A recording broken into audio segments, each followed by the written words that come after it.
नमस्कार मंडळी, मराठी स्टोरी या मराठी यूट्यूब चॅनलवरती आपणा सर्वांचं अगदी मनापासून स्वागत आहे.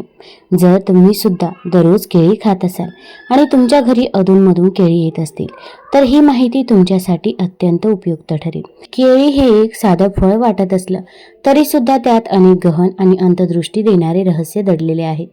लोक अनेकदा केळी फक्त ऊर्जा वाढवणारं फळ आहे असं समजून खातात, तथापि योग्य वेळ, योग्य प्रमाण आणि योग्य पद्धत जाणून घेणं महत्त्वाचं आहे.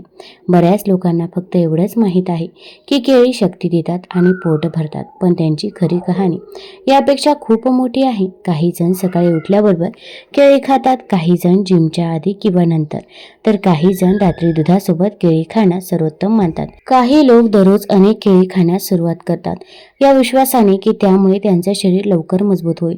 पण केळीचा परिणाम हा प्रत्येकासाठी सारखाच असतो का?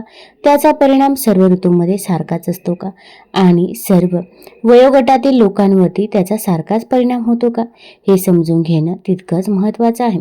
कारण एकच गोष्ट एका व्यक्तीसाठी फायदेशीर असू शकते आणि दुसऱ्यासाठी ती समस्या निर्माण करू शकते. म्हणूनच कोणतीही गोष्ट न समजता खाणं नेहमीच योग्य नसतं. आज आपण केळींबद्दल अगदी सोप्या भाषेत माहिती घेणार आहोत, जेणेकरून कोणीही त्यांना योग्यरित्या समजू शकेल आणि आपल्या जीवनात त्याचा प्रभावीपणे वापरही करू शकेल. आपण हे देखील शिकणार आहोत की केळी शरीरामध्ये नक्की काय करतात, पोटावर त्याचा काय परिणाम होतो आणि मेंदू, हृदय, नसा व स्नायूवर त्यांचा कसा प्रभाव पडतो. तसेच कोणी सावधगिरीने केळी खावीत याबद्दलही आपण माहिती जाणून घेणार आहोत. व्हिडिओ पुढे सुरू करण्यापूर्वी तुम्ही हा व्हिडिओ कुठून बघत आहात हे मला कृपया कमेंट बॉक्समध्ये नक्की सांगा. सर्वप्रथम हे समजून घेणं महत्त्वाचं आहे की केळी हे काही सामान्य फळ नाही.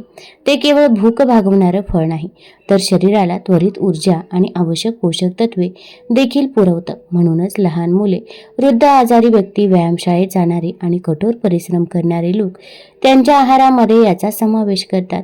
जेव्हा एखादी व्यक्ती खूप थकलेली असते किंवा तिला त्वरित काहीतरी हवं असतं, तेव्हा ती अनेकदा केळ्यांकडे वळते, कारण त्यात असे घटक असतात जे त्वरित ऊर्जा देण्यास मदत करतात.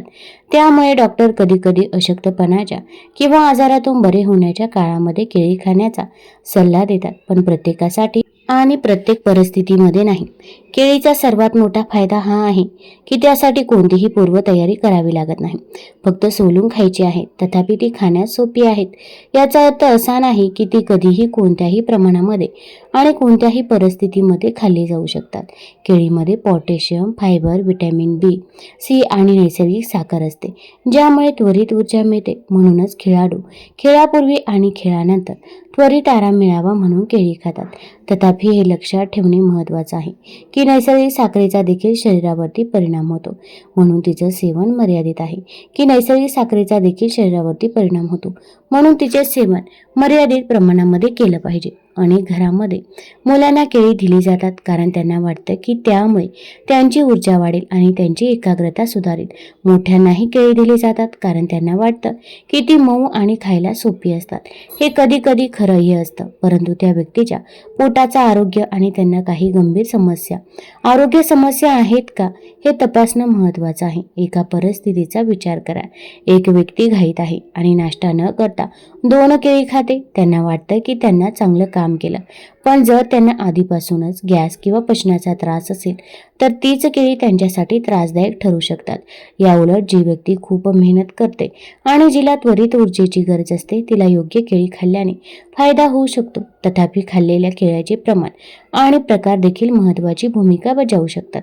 हे समजून घेणं देखील तितकंच महत्त्वाचं आहे की सर्व केळी सारखी नसतात. कच्च्या केळ्यांचे वेगवेगळे परिणाम होतात, पिकलेल्या केळ्यांचे वेगवेगळे परिणाम होतात आणि जास्त पिकलेल्या केळ्यांचेही वेगवेगळे परिणाम होतात. यामुळेच अनेक लोक दावा करतात की केळी त्यांना मानवत नाही, पण खरं तर ते चुकीच्या प्रकारची केळी खात असतात. हवामानाचा देखील केळ्यांच्या परिणामावरती परिणाम होतो. उन्हाळ्यात, हिवाळ्यात आणि पावसाळ्यात शरीराची प्रतिक्रिया ही वेगळी असते. त्याचप्रमाणे जर एखादी व्यक्ती अधिक सक्रिय असेल तर तिच्यावर होणारा परिणाम हा वेगळा असेल आणि दिवसभर बसून राहणाऱ्या व्यक्तीवर होणारा परिणामही वेगळा असेल. अनेक लोक आपली भूक नियंत्रित करण्यासाठी केळी खातात, पण हे नेहमीच खरं नसतं. जर एखादी व्यक्ती कमी हालचाल करत असेल आणि जास्त केळी खात असेल तर त्यामुळे त्या व्यक्तीचं वजन वाढण्यास मदत होऊ शकते. आता आपण पचनाबद्दल बोलूया, कारण याच बाबतीत सर्वात जास्त गोंधळ निर्माण होतो. काही जण म्हणतात की केळ्यामुळे बद्धकोष्ठता होते, तर काही जण म्हणतात की पोट स्वच्छ करतात. वास्तविक पाहता हे सर्व व्यक्तीच्या शरीरावरती आणि केळ्याच्या स्थितीवरती अवलंबून असतं. जर केळी योग्य प्रमाणामध्ये योग्य वेळी खाल्ली तर बऱ्याच लोकांना बरं वाटतं. तथापि चुकीच्या वेळी जास्त प्रमाणामध्ये खाल्ल्यास गॅस आणि जडपणा सुद्धा होऊ शकतो. बरेच लोक दुधासोबत केळी खातात आणि त्याला शक्तिवर्धक मानतात. हे काहींना मानवतं, परंतु इतरांना गॅस आणि सुस्तीचा अनुभव येऊ शकतो. आता आणखी एक गोष्ट समजून घेऊया. बरेच लोक केळी खाल्ल्यानंतर लगेच बसतात आणि नंतर पोट जड झाल्याची तक्रार करतात. तथापि काही लोक केळी खाल्ल्यानंतर थोडेफार फिरतात आणि त्यांना कोणताही त्रास जाणवत नाही. याचा अर्थ असा की त्यांच्या जीवनानंतरच्या सवयी देखील खूप महत्त्वाच्या आहे. आता वजनाबद्दल बोलूया, कारण लोक अनेकदा विचार करतात की केळ्यामुळे वजन वाढतं का? सत्य हे आहे की केवळ केळ्यामुळे वजन वाढत नाही, तर तुमची संपूर्ण जीवनशैली यासाठी जबाबदार असते. जर एखादी व्यक्ती खूप जास्त खात असेल आणि खूप कमी व्यायाम करत असेल तर केळ्यामुळे वजन वाढू शकतं. तथापि जर कोणी अशक्त असेल आणि त्याला ऊर्जेची गरज असेल तर केळी फायदेशीर ठरू शकतात. आता आपण योग्य वेळेबद्दल बोलूया. सकाळी रिकाम्या पोटी केळी खाणं काही लोकांना मानवतं, परंतु इतरांना त्यामुळे गॅस होऊ शकतो आणि छातीमध्ये जळजळ होऊ शकते. म्हणून आपलं शरीर समजून घेणं तितकंच महत्त्वाचं आहे. दिवसा केळी खाणं अनेक लोकांसाठी, विशेषतः जे सक्रिय आहेत, त्यांच्यासाठी अधिक फायदेशीर आहे. तथापि रात्री केळी खाल्ल्याने काही लोकांमध्ये कफ आणि जडपणा वाढू शकतो. आता आपण प्रमाणाबद्दल बोलूया. बऱ्याच लोकांना वाटतं की जास्त केळी खाणं अधिक फायदेशीर ठरेल, पण हे खरं नाही. बऱ्याच लोकांसाठी 1 किंवा 2 केळी ठीक आहे, परंतु त्यापेक्षा जास्त केळी खाल्ल्यास समस्या निर्माण होऊ शकतात. आता सर्वात महत्त्वाच्या भागाकडे वळूया. कोणी सावधगिरीने केळी खाल्ली पाहिजे? सर्वप्रथम मधुमेही लोकांनी, कारण त्यात नैसर्गिक साखर असते.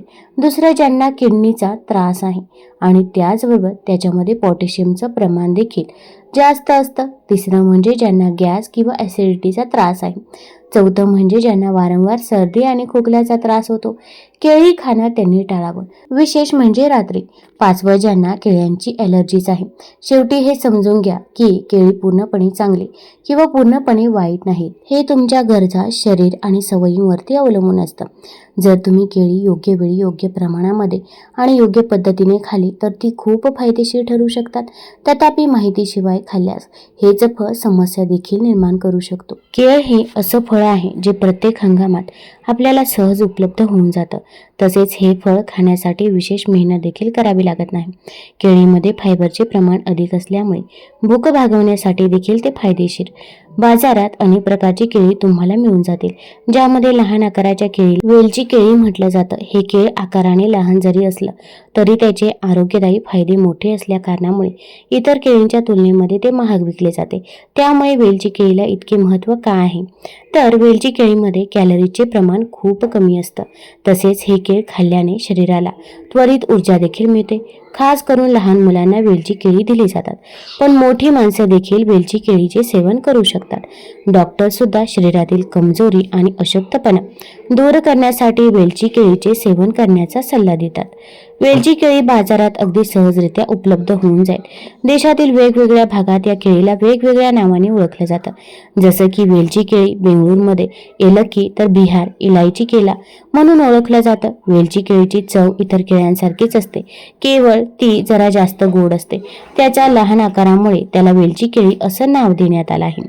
तसेच काही लोक कमी कॅलरीज असलेली फळं खातात. अशा लोकांनी सामान्य केळ्यांऐवजी वेलची केळी खावी, कारण त्याचे खास वैशिष्ट्य म्हणजे या केळीमध्ये कमी कॅलरीज असतात. ज्यांना त्यांच्या कॅलरीज कमी करायच्या आहेत त्यांच्यासाठी हा एक चांगला पर्याय ठरतो. तसेच वेलची केळीमध्ये पुरेशा प्रमाणात पोटॅशियम असते. ते व्यायामानंतर सेवन केले जाऊ शकते, ज्यामुळे व्यायामानंतर येणारा थकवा तसेच भूक कमी होण्यास मदत मिळते.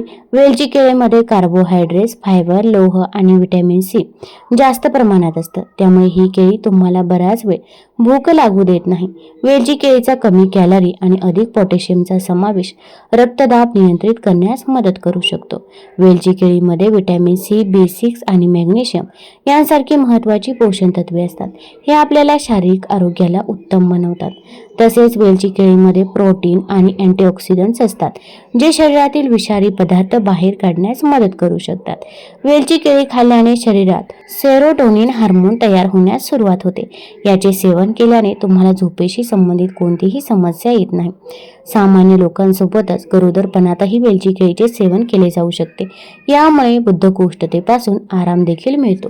तुम्हाला जर ही माहिती आवडली असेल तर चॅनलला लाईक करा, सबस्क्राईब करा आणि आपल्या मित्रपरिवारासोबत जरूर शेअर करा. धन्यवाद.